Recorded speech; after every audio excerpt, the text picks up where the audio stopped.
Hello friends, I Shalini welcome you all to Learners Academy। Previous videos में हमने for next loop को use करना सीखा।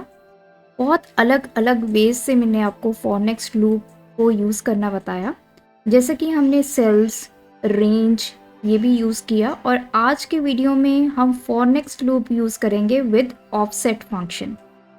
Offset function Excel का बहुत ही इंपॉर्टेंट फंक्शन है और इसके बारे में मैं ऑलरेडी वीडियो बना चुकी हूँ। अगर एक्सेल में आपने एक सेल से दूसरे सेल पे जाना है तो ऑफसेट फंक्शन आपको लेके जाएगा। तो इसी फंक्शन के साथ आप फॉर नेक्स्ट लूप कैसे यूज़ करेंगे, वीबीए में इसका कोड कैसे लिखा जाएगा, ये मैं आज के वीडियो में बताने जा रही हूँ। तो ये बहुत ही इंपॉर्टेंट और इंटरेस्टिंग वीडियो होने वाली है, तो आप एंड तक मेरे साथ इस वीडियो में बने रहिए। चलिए इस ट्यूटोरियल को स्टार्ट करते हैं।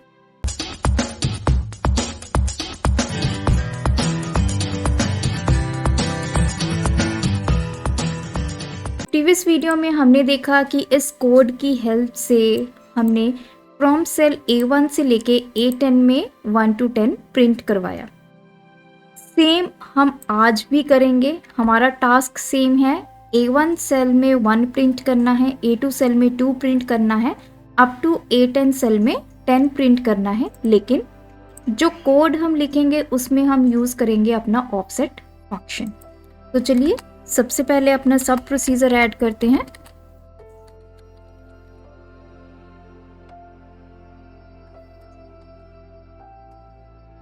तो मैंने अपना सब प्रोसीजर ऐड कर लिया है और यहाँ पे मैं अपना कोड लिखूंगी। देखिए, जब भी हमने ऑफसेट फंक्शन यूज़ करना होता है वीबीए में तो उसके साथ हम यूज़ करते हैं एक्टिव सेल। अब ये एक्टिव सेल का क्या कंसेप्ट है? अब देखो, हमें पता है कि हमारी ये एक्टिव शीट है, ठीक है, और हमने जो लिखना स्टार्ट करना है, हमारा जो फर्स्ट जो कंटेंट होगा वो A1 सेल में आएगा। तो इसलिए हमें सबसे पहले A1 सेल को सिलेक्ट करना होगा। अगर आपकी शीट कोई और सिलेक्ट है और लिखना आप किसी और शीट में चाहते हैं तो फर्स्ट टास्क ये होगी कि आपको सबसे पहले शीट सिलेक्ट करनी होगी। क्योंकि ऑलरेडी मैं शीट 1 में हूँ, मेरी शीट ऑलरेडी सिलेक्टेड है, तो यहाँ पे मैं शीट सिलेक्ट करने की कमांड नहीं लिखूंगी। तो हम यहाँ पे सिलेक्ट करेंगे सबसे पहले अपना सेल दैट इज A1। तो उसके लिए यहाँ पे सबसे पहले मैं यूज़ करूँगी dim I as byte। मैंने एक वेरिएबल ले लिया है, ये मेरा लूप का वेरिएबल है जो मैं फॉर नेक्स्ट लूप में यूज़ करूँगी। लूप हमारी उतनी ही चलेगी, 1 से लेके 10 तक चलेगी, क्योंकि A1 से लेके A10 में मुझे 1 to 10 प्रिंट करवाना है। तो सबसे पहले अपनी फॉर लूप ही लिख लेते हैं।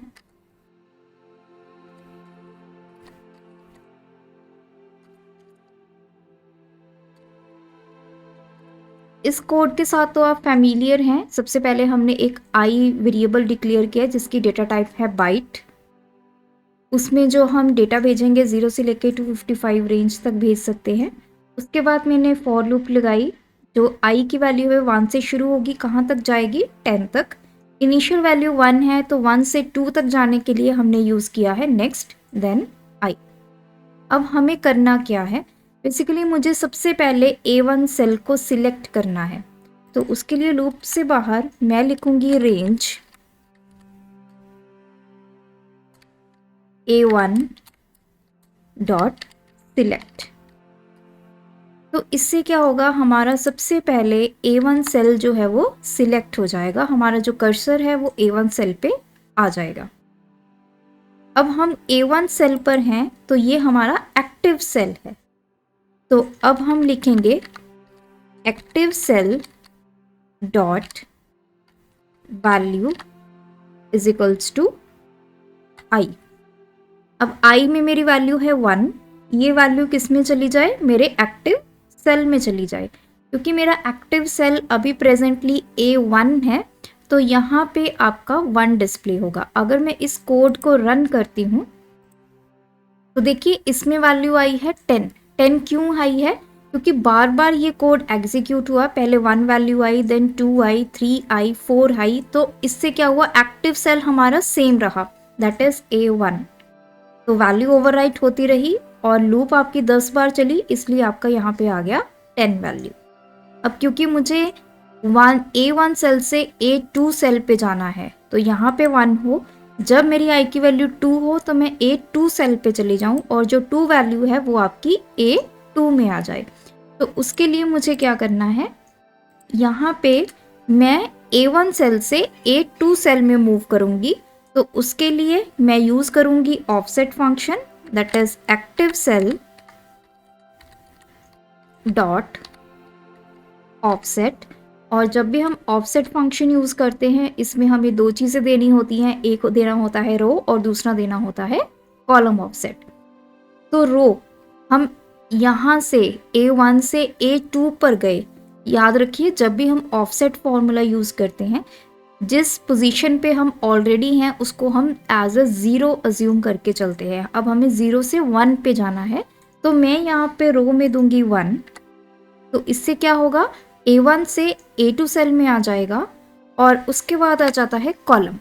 अगर तो आपको B कॉलम में मूव करना है तो आप यहाँ पे 1 लिखेंगे, लेकिन कॉलम हमने सेम रखना है, तो इसलिए यहाँ पे मैं लिखूंगी 0 डॉट सिलेक्ट।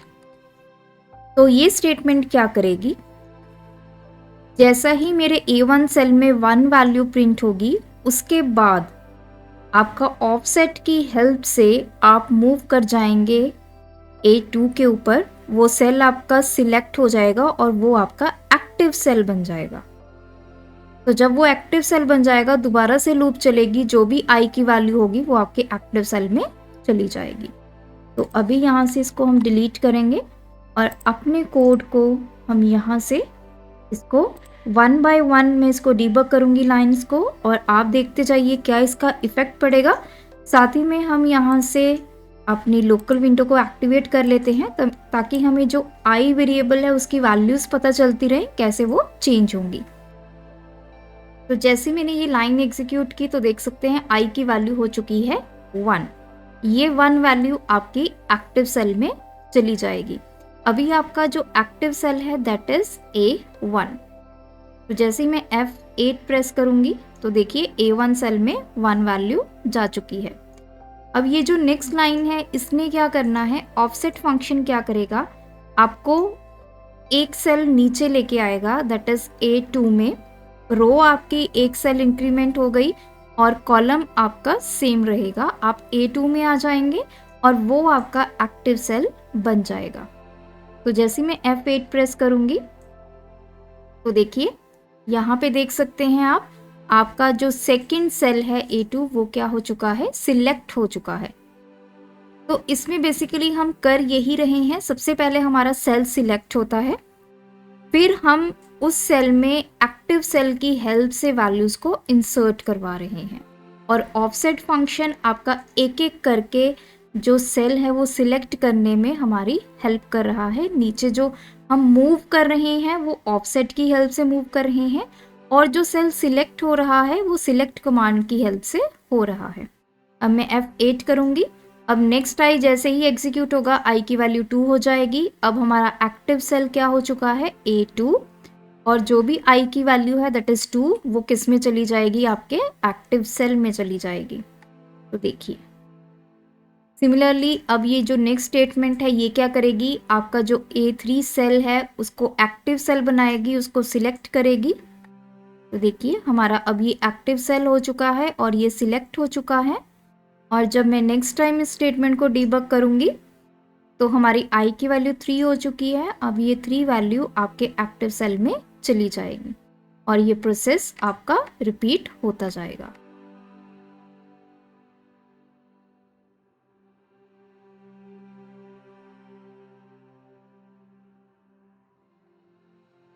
तो देखिए अभी आपका A10 सेल में 10 वैल्यू आ चुकी है। तो नेक्स्ट टाइम आपका A11 जो सेल है वो सिलेक्ट हो गया, वो आपका एक्टिव सेल हो गया।